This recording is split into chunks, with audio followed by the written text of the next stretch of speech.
شہباز شریف نے اسمگلنگ کے خلاف اقدامات کو مزید مؤثر بنانے کی ہدایت کر دی ہے۔ انسداد اسمگلنگ اجلاس کی صدارت کرتے ہوئے وزیر اعظم شہباز شریف نے کہا کہ اسمگلنگ میں ملوث عناصر کو ملکی معیشت کو نقصان پہنچانے کی اجازت نہیں دی جائے گی۔ مزید تفصیلات حاصل کر لیتے ہیں اپنے نمائندے احتشام یوسف سے۔ احتشام، اجلاس کا احوال کیا ہے؟ جی دیکھیے، راشد وزیر اعظم شہباز شریف کی زیر صدارت اسمگلنگ کی روک تھام کے حوالے سے وزیر اعظم ہاؤس میں ایک اہم اعلیٰ سطح کا اجلاس ہوا ہے، اور اس اجلاس میں اسمگلنگ کی روک تھام اور اب تک کے نتائج پر حکام کی جانب سے تفصیلی طور پہ بریفنگ دی گئی ہے، اور بریفنگ میں یہ بتایا گیا ہے کہ وزارت داخلہ کی زیر نگرانی اسمگلنگ کی روک تھام کے لیے ملک گیر اس وقت مہم جاری ہے، جبکہ پیٹرولیم مصنوعات، سگریٹ، موبائل فون اور دیگر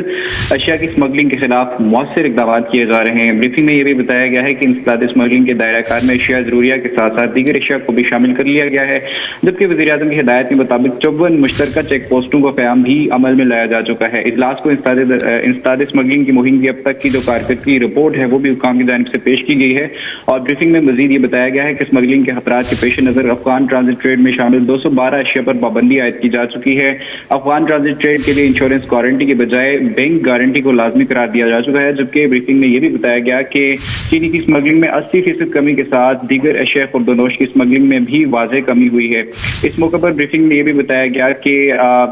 جو ناگرا، ایکسائز اور دیگر ادارے ہیں ان کے ساتھ بھی ڈیٹا بیس کے حوالے سے اشتراک کیا جا رہا ہے، جبکہ وزیر اعظم شہباز شریف نے اس موقع پر اسمگلنگ کے خلاف اقدامات کو مزید مؤثر اور تیز کرنے کی ہدایت کی ہے۔ جی، مزید مؤثر اور تیز کرنے کی ہدایت کی گئی ہے۔ بہت شکریہ احتشام یوسف۔ اسمگلنگ اجلاس کی صدارت کرتے ہوئے وزیر اعظم شہباز شریف نے کہا کہ اسمگلنگ میں ملوث عناصر کو ملکی معیشت کو نقصان پہنچانے کی اجازت نہیں دی جائے گی۔ مزید تفصیلات حاصل کر لیتے ہیں اپنے نمائندے احتشام یوسف سے۔ احتشام، اجلاس کا احوال کیا ہے؟ جی دیکھیے، راشد وزیر اعظم شہباز شریف کی زیر صدارت اسمگلنگ کی روک تھام کے حوالے سے وزیر اعظم ہاؤس میں ایک اہم اعلیٰ سطح کا اجلاس ہوا ہے، اور اس اجلاس میں اسمگلنگ کی روک تھام اور اب تک کے نتائج پر حکام کی جانب سے تفصیلی طور پہ بریفنگ دی گئی ہے، اور بریفنگ میں یہ بتایا گیا ہے کہ وزارت داخلہ کی زیر نگرانی اسمگلنگ کی روک تھام کے لیے ملک گیر اس وقت مہم جاری ہے، جبکہ پیٹرولیم مصنوعات، سگریٹ، موبائل فون اور دیگر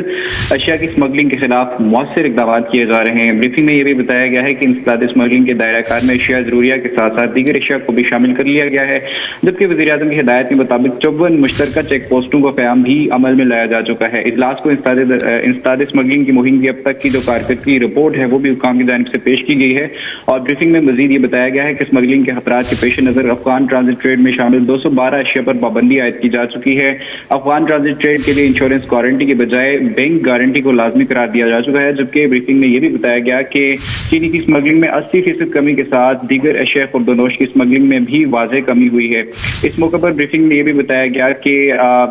جو ناگرا، ایکسائز اور دیگر ادارے ہیں ان کے ساتھ بھی ڈیٹا بیس کے حوالے سے اشتراک کیا جا رہا ہے، جبکہ وزیر اعظم شہباز شریف نے اس موقع پر اسمگلنگ کے خلاف اقدامات کو مزید مؤثر اور تیز کرنے کی ہدایت کی ہے۔ جی، مزید مؤثر اور تیز کرنے کی ہدایت کی گئی ہے۔ بہت شکریہ احتشام یوسف۔